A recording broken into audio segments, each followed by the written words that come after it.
Nation. This is episode 9 of Torrent TV. Sadly, we have to start with very disappointing news. You probably know that 4 people from the Pirate Bay have been fighting in court to prove that operating the Pirate Bay is not a crime. Well, sadly for them and for the whole Torrent community, they have been found guilty. They have each been ordered to pay $905,000 and sentenced to 1 year in prison. The court stated that the 4 worked as a team and that they were aware of the copyrighted material being shared using the Pirate Bay. The judge said that the users of the Pirate Bay committed the first offense by sharing the files, yet the 4 assisted them. Nobody knew exactly what was going to happen, but I think nobody expected a year in prison and $3.6 million fine. Suspiciously, though, the verdict leaked into the public more than an hour before the official verdict was due, which makes the whole thing sound even stranger. We have also come to the conclusion that as a consequence of the crime, that the 4 persons have been found guilty, they are liable to pay compensation to the music and film industry with a considerable amount of money, which amounts to 30 million Swedish crowns. You were probably just like me, wondering what will happen with the Pirate Bay website. Well, Peter Sunde has explained that this decision does not mean the end of the site, and that they will appeal the verdict, which means that this might not be resolved for years. When and if ever, do you actually get put behind bars? Well, I don't think that's going to happen. I'm still quite confident that the higher up you go in the Swedish court system, the more fair judgment you'll get.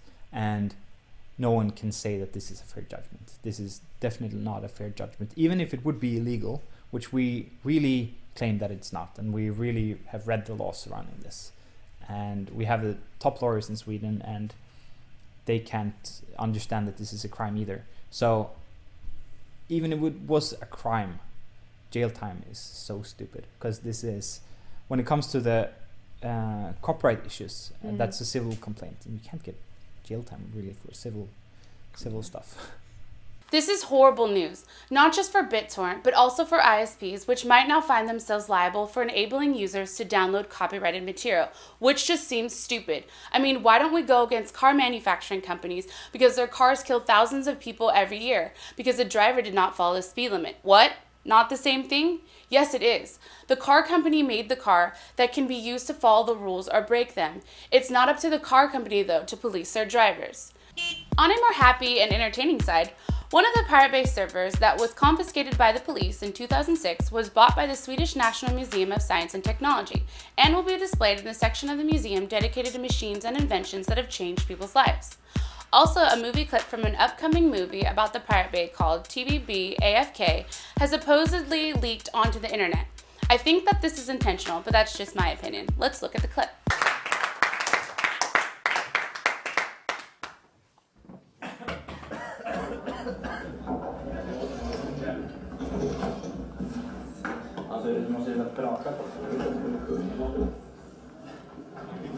Ja, men alltså då ska vi räkna ut hur mycket pengar vi har tjänat.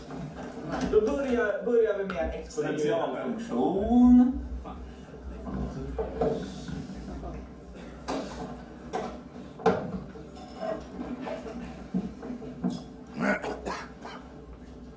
Men du kan lägga till det kommer runt 64.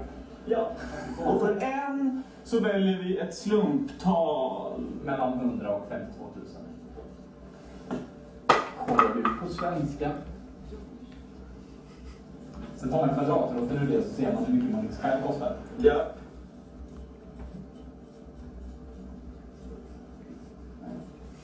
Wow. Svaret. In the last episode, we reported that France is the only country in the European Union with the 3 strikes law. The law has been heavily criticized, and well, I was happy to realize that just after I talked about this, the law was rejected. But don't get too excited. The rejection was supposed to have happened by mistake, and it should be in effect again on April 29th. If you live in the United States, it is hard to believe that you don't know what Hulu is. And if you don't live in the United States or you don't know what Hulu is, then let me tell you. It is a place where people can watch TV shows free and legally. Well, all of you music fans, rejoice. YouTube and Universal Music Group have teamed up to create a site like Hulu, but for music. Of course, the name has to be short and cute, so they'll call it Vevo.com. Vivo, when it launches, will offer a premium music video content. Understand how Hulu can get away with short ads, but if they make me watch an ad every music video, then I'll just stick to YouTube. Oh, and Vooz is already offering a similar service. BBC decided to slowly start putting some of their shows online. They have started with a show called R&D TV, and it is licensed under Creative Commons, which means everybody is able to redistribute and remix the show. And to make everything even better, they are planning to distribute the show over BitTorrent in the future. Man and wife have been accused of a humiliating crime. We often hear that people get arrested by going to the movie theaters and recording the movie with a video camera, and I kind of feel sorry for them. But there's no way I can feel sorry for this couple. They have been caught illegally videotaping Hannah Montana, the movie. And since we're talking about camcorders, I have received a hint how one of the cam movie release groups is able to get higher quality sound for their releases. Instead of capturing the sound from a movie theater, they go to the drive-in and find the frequency at which the sound is being broadcasted and just simply record it. I'm wondering why nobody thought of this before. The person that submitted this info will receive a t-shirt like promised in the last episode. He did not want his name to be public though, so I'll respect that. A 22-year-old man from Spain has been sentenced to 6 months jail time and 4,900 euros fine. He was accused of operating a file-sharing website, infopsp.com, which was offering links to PSP games. In Spain, it is legal to provide links to copyrighted works, if it is not done for profit or commercial gain. But unfortunately for this guy, they found out that he was making money from advertisers like Google AdSense. Miramax, the studio behind Adventureland, might have been trying a new advertising strategy amongst the pirates. A girl was twittering about Adventureland and asking why there are no torrents available for this movie yet. Surprisingly for her, she got a direct response from Miramax saying, "Come on, Amanda, don't do it." Amanda wanted to joke right back at them and responded with saying, "Okay, I won't, just for you." But to her surprise, she got another reply from Miramax. This time they offered her 2 tickets for Adventureland for being such a good sport. Good marketing strategy, Miramax. On the Colbert Report, Phil Bronstein, a newspaper editor, went on a talk show to talk about how newspapers are dying because of the internet, and he went on to say that websites like Google or AOL need to start paying newspapers for their news. Yeah, I know, who cares about what he has to say, right? Well, listen to this stupid comment. Well, the short answer is yes. I mean, iTunes were a little different because if you weren't paying, you were going to go to jail. Wait, if I wasn't paying, I'd go to jail? Oh great, have a newspaper editor talking about news that never happened. I hope they never pay you, since obviously you have no idea what you're talking about. It's time for our quick app review. Today let's look at TryBlur. TryBlur is a project that's being developed by smart scientists at P2P Next project, which is funded by the European Union. TryBlur offers a fully distributed search, which also means that torrents come from within the network, making sites like Mininova or IsoHunt a thing from the past. Their aim is to make peer-to-peer easy to use and control and eventually include it in television. The new version of the application offers a nicer user interface and other tweaks. The new application is available for Windows, Macs, and Ubuntu. Do you remember me speaking about the new X-Men movie being leaked onto the internet? Well, if you don't, here's a quick reminder. Sadly for the movie industry, the movie has leaked onto the internet a month prior to its release, and it has become a big hit on torrent websites. Okay, so you know what I'm talking about, right? I am introducing a new segment of our show called Your Words. This is going to be a segment dedicated to you, the viewer, or more like what you have to say. And, not to keep you waiting too long, here is our viewer's comment on the X-Men leak.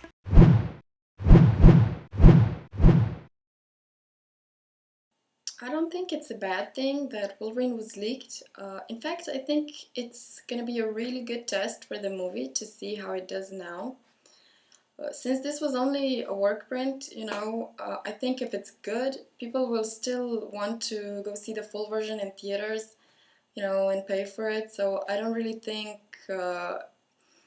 it's gonna lose anything in terms of profit or success.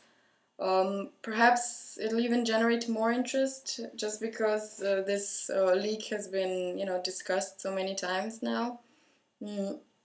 Plus, it's kind of an interesting version for all the X-Men enthusiasts and fans, like an incomplete, bootleg. So I don't think it's really that bad at all. In fact, I think if it's good, Wolverine has nothing to be afraid of at all. Thank you for that. If you want to somehow contribute to the show, may it be video or some other way, email us at tv@torrentfreak.com, and I am sure we can find something that you can help us with. Also, I decided in the future we will be giving away a t-shirt to the best viewer-submitted content. You are more than welcome to help us make the show better. Don't forget to subscribe to one of our feeds. Until next time, I will make sure I'm here and you make sure you don't get caught. Stacia out.